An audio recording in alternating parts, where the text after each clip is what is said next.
All right, everybody. Well, welcome back to another episode of How to Invest in Cannabis with Key Investment Partners. I'm really excited to have David Culver here from Canopy Growth on the show today.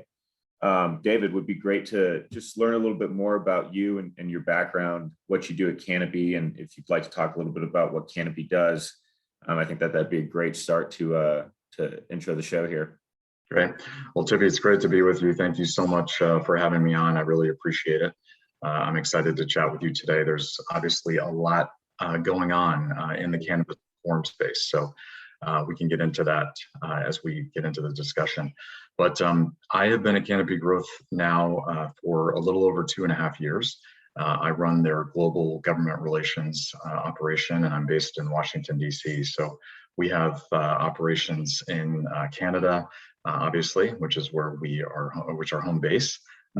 In Europe, and of course in the United States. We're preparing for entry into the United States on all aspects, but at the moment we're just operating in the CBD space.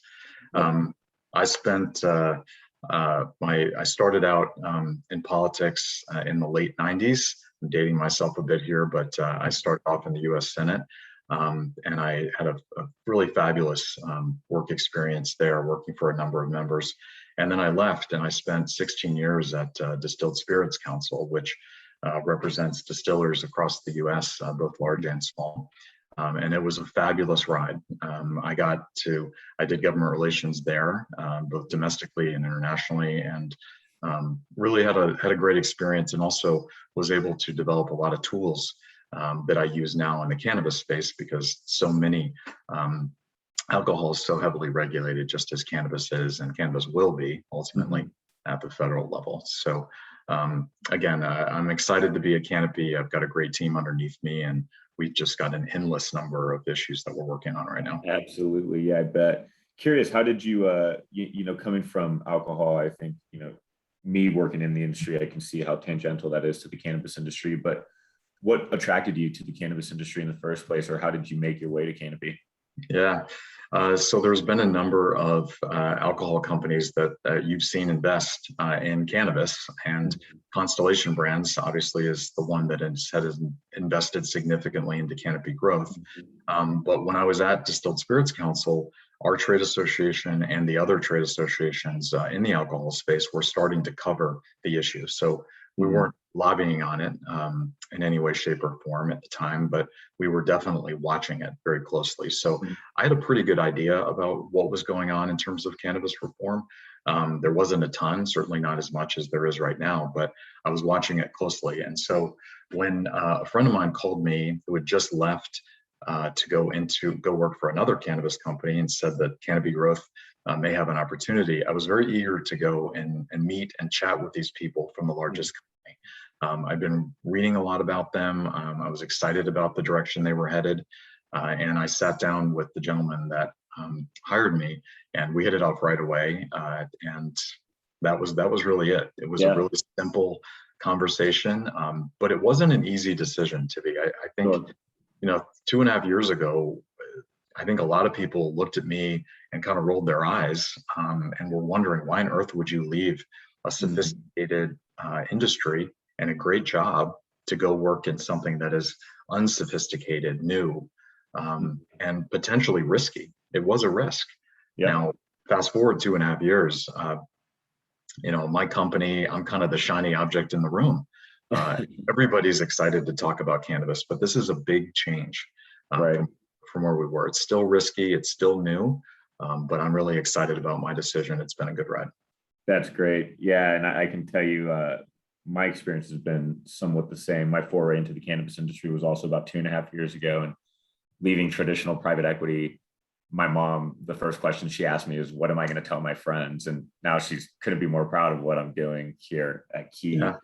But yeah, I mean, certainly a lot of risk, but it's fun working in a new emerging market, and the asset class is just poised for so much growth. And we'll get into this in the podcast here, but there's clearly a lot of momentum towards ultimately, I think, federal legalization. Quick question before we get onto that topic. So the head of government relations at Canopy. So can you just tell me a little bit about what your job is, kind of day to day, what that entails? Yeah, sure. So obviously, I have a fairly sizable team that I manage. So the managerial part of the job is a significant chunk of it. Sure. But think of it this way. Of the markets that we've got, let's start with the US. So we are trying to continue to open up markets in the CBD space in the United States. So we're able, that's the area where we're able to operate in the US. And we've had a lot of success there. There's still a number of states that we're trying to open up, like California, and of course, trying to work with the Food and Drug Administration and congressional leaders to make sure that there's some domestic oversight, federal oversight as it relates to CBD, which there isn't at the moment. We're also trying in the US to create comprehensive reform legislation, which we're in the process of doing, and we'll talk more about that, but really to open that market up as well, and stop the war on drugs, end prohibition, and create this massive economic opportunity that we see for the US. Canada's a very different animal in that they've been in existence there legally almost 3 years now. So they're getting ready to have a big review in Canada of the overall system at the federal level, and we're excited to participate in that this fall. But there, it's more of, as I would like to say in the alcohol industry, I spent 16 years trying to clean up the mess from 1933. So it's kind of nibbling around the edges and trying to make sure that rules and regs are changed in a way that make more sense. We've got a couple of major initiatives going on up there right now related to beverage equivalents and also related to on-premise, which both could be very positive market adjustments for us. And so we're excited about both of those initiatives underway.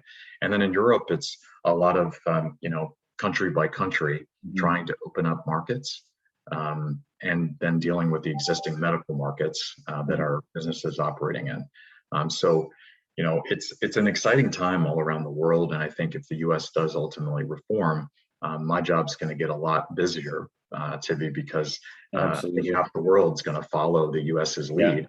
And we're going to see some major reform efforts across the globe. Yeah, I think the US would definitely be the big domino that kind of takes the charge here. I mean, it's already one of the largest, if not the largest cannabis market today. Frankly, I think it's more mature in certain states than people even anticipated. I mean, when I first moved out to Colorado, I hadn't even really considered cannabis to be an investable asset class, and just seeing the maturity of the market here, it just became so attractive to us that we couldn't sit there on the sidelines and watch this kind of happen in front of us. So, I think it's great that I've got you on the show here because you're so knowledgeable and you can go so deep on this topic. But, I'd love to know what your thoughts are on the Cannabis Administration Opportunity Act. First of all, what do you call that? The COA? What's it? COA? I don't know. Well, you stole my line because I don't know what to call it either. It's another unfortunate acronym. It's a tongue twister. Yeah, we haven't come up with a name yet, but I'm sure somebody a lot more creative than me will. Sure.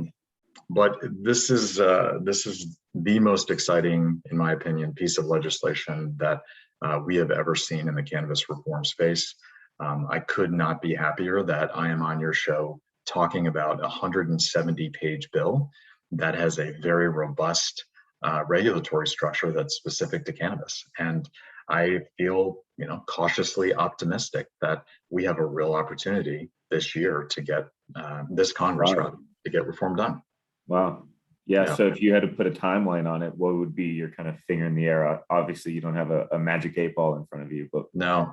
Well, I think I hate this question. I'll be honest. That internally I get it constantly. Timelines and percentages for government relations guys. These are the most difficult questions for us because our system is kind of broken and slow. It moves like a glacier.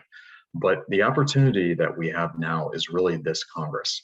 And I hate to speculate this far out about what the elections are going to look like in 2022, but I think it's fair to say if you look at history, the midterm elections for a sitting Democratic president are going to be bad for history. So this to me means that the House is definitely in play. The margin there was cut significantly in the 2020 elections. So the Dems do still have control, but it's a much smaller margin. I could see the House of Representatives potentially flipping. And if that's the case, that could have the effect of slowing reform down. Sure. On the Senate side, a little bit different in that they've got the Republicans have a very broad map in the 2022 cycle. And there's a lot of members that probably 10 in my mind, where their seats are going to be considered vulnerable. So Sure. It could have there could be a strange dynamic where the House flips and the Senate actually picks up seats. But we'll have to wait and see. But I do think that the timeline really is this Congress, and that means through the end of 2022. Sure, to get something done. I mean, it's crazy to think that there's 37 states and DC that now have some form of legalization. I always find it difficult to believe that you don't have Republicans that are voting in favor when they're living and working in states that have some form of legal cannabis. How have we gotten to this point? What's really been the impetus to, I think, frankly, delay the inevitable of federal legalization here?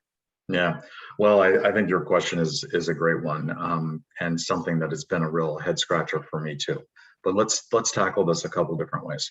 First of all, is the electability of cannabis. So we fairly recently came out of the field with 3 polls in 3 conservative states that asked the question: if your U.S. Senator, insert the name of U.S. Senator, were to vote for full legalization in the United States, would you vote for or against he or she in the upcoming election? And the answer ranged between 70 and 75%. Yes, I would vote for that individual. So there's really, again, no question in my mind that people want it, right? They want it. The politics are there.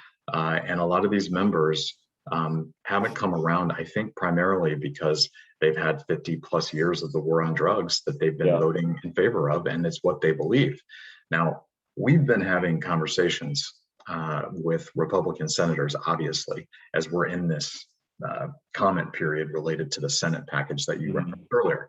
And we're getting a lot of the same comment, which is, we're comfortable with decriminalizing cannabis. We're comfortable with medical cannabis, but we're not quite comfortable with adult use because we don't believe there's been enough research on this. And we see this as still as a gateway drug.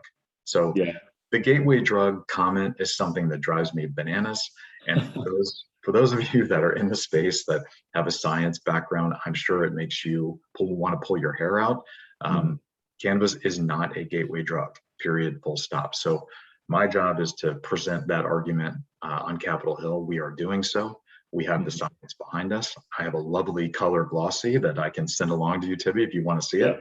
Sure. But it makes the argument, right? And so I think even before the Senate bill even has a bill number and it's been filed, which it hasn't yet, I think that we are starting to see Republicans talk about this in a more favorable way and come out of the darkness and into the light, because the politics are just too obvious.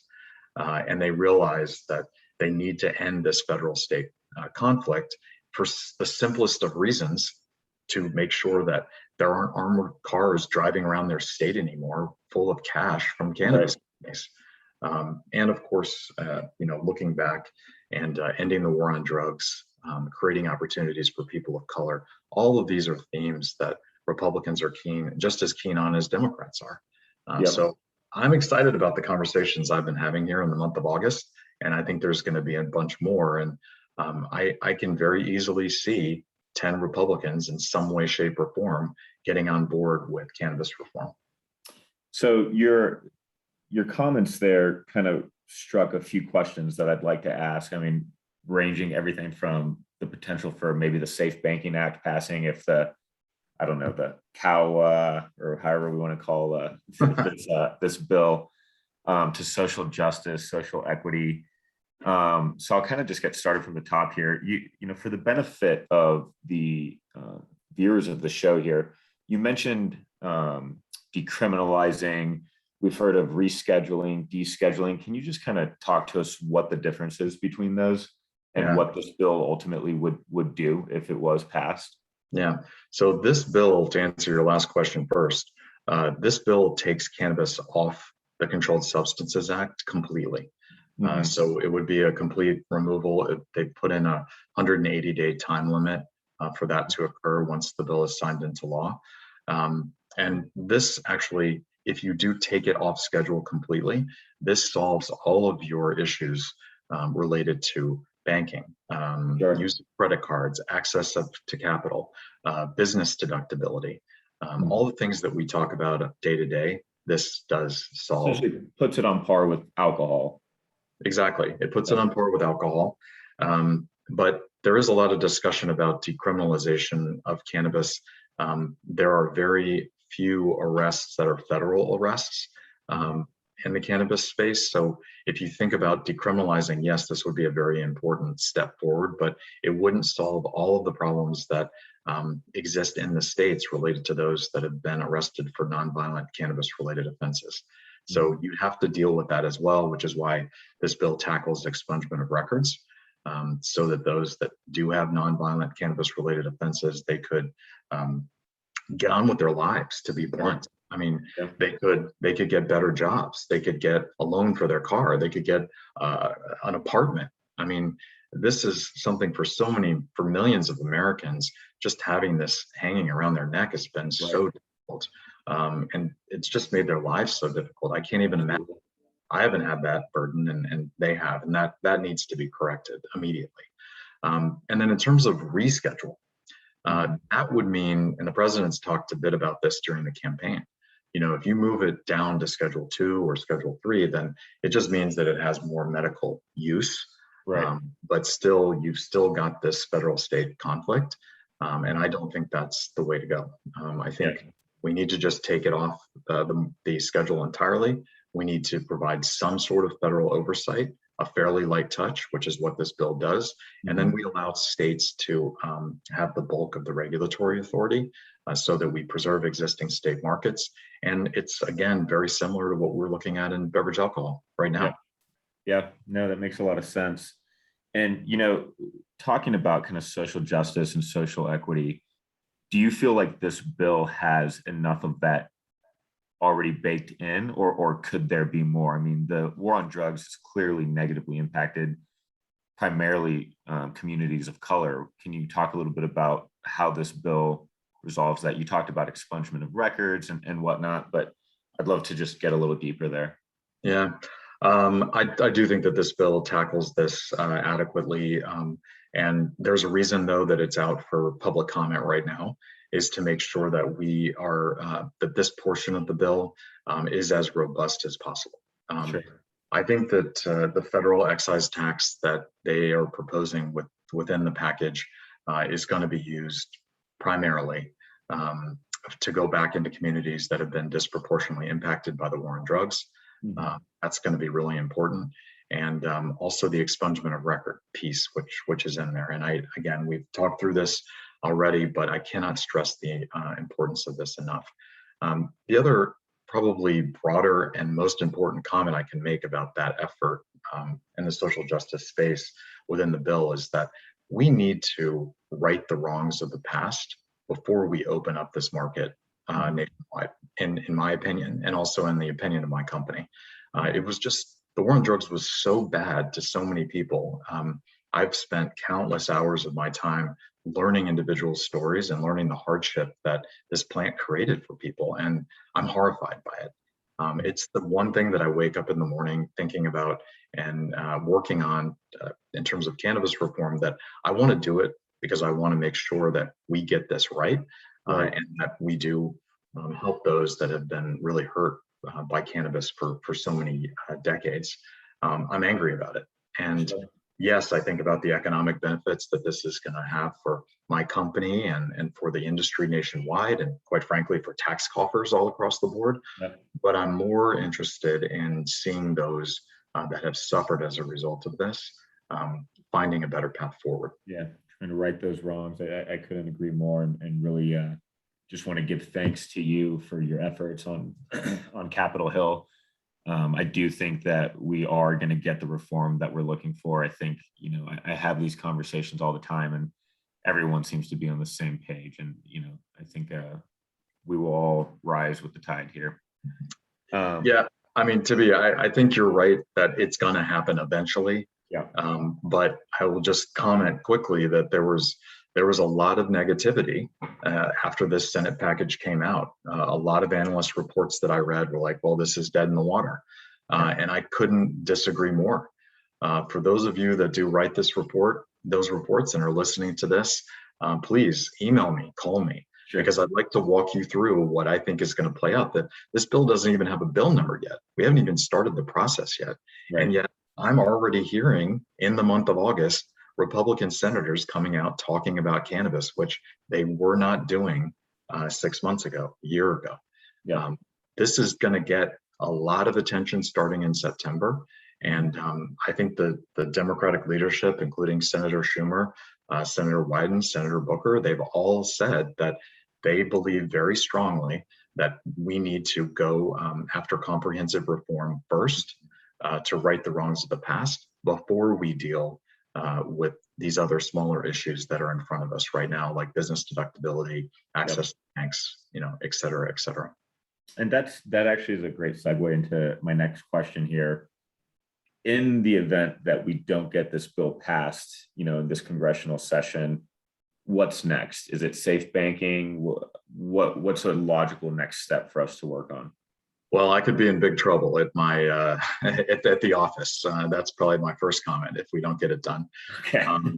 But I think that again, there is significant possibilities that comprehensive reform gets done. If it doesn't, then I do think the Democrats are going to pivot to something smaller, and they do realize that this is a rare opportunity that got. I mean, it was almost like the cannabis industry was dealt a perfect hand politically when Biden won the White House. Right. Georgia special elections happened, and the Democrats barely got control of the Senate, but they do have control. And then, of course, the House held on. So we were dealt a perfect hand. There hasn't really been much action to date outside of the appropriations process and the House passing the banking package earlier this year.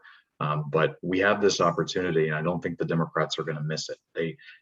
This is a winner for them, no matter what. So comprehensive reform is a winner.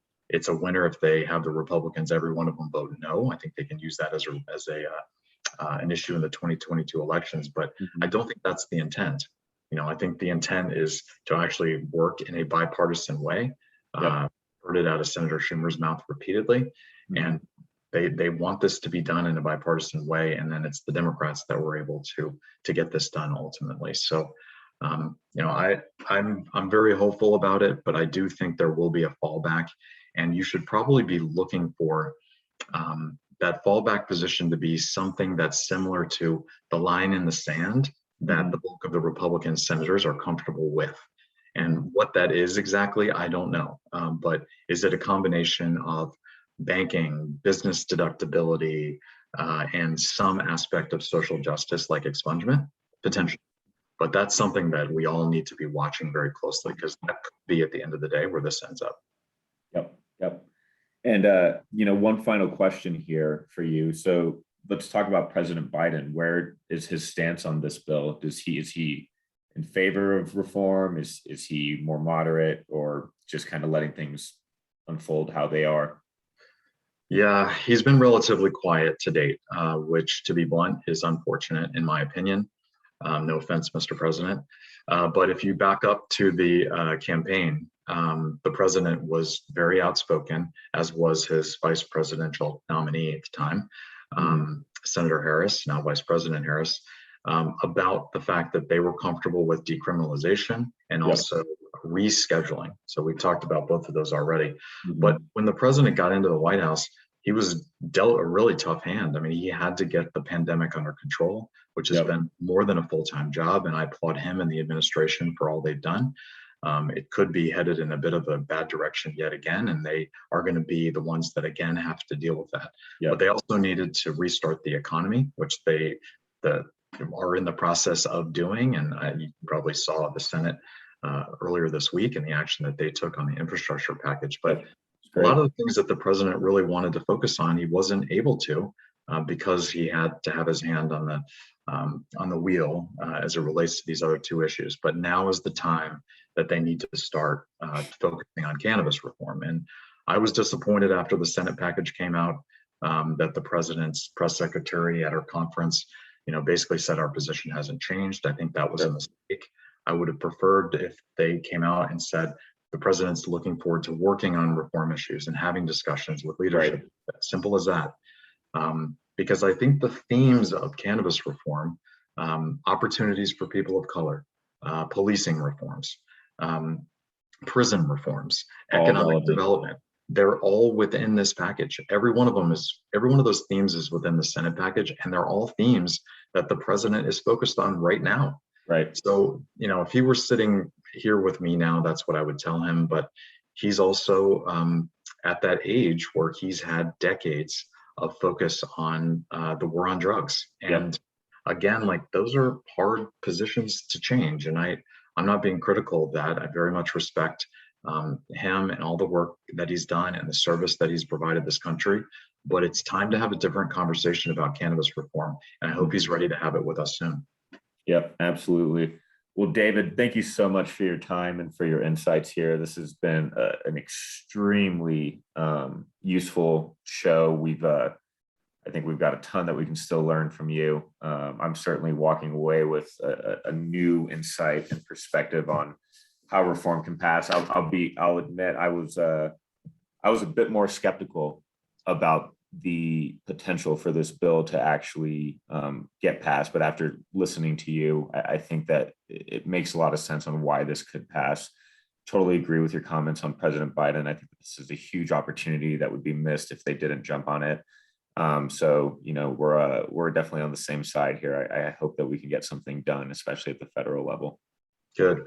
Well, I really appreciate you having me, Tibby, and I'm really glad that you're doing this podcast and getting the message out there. And for all of those of you in the cannabis reform space, I urge you to pick up the phone and call your member of Congress, call your senators, call the White House, and tell them that you want to see reform and you want to see it now.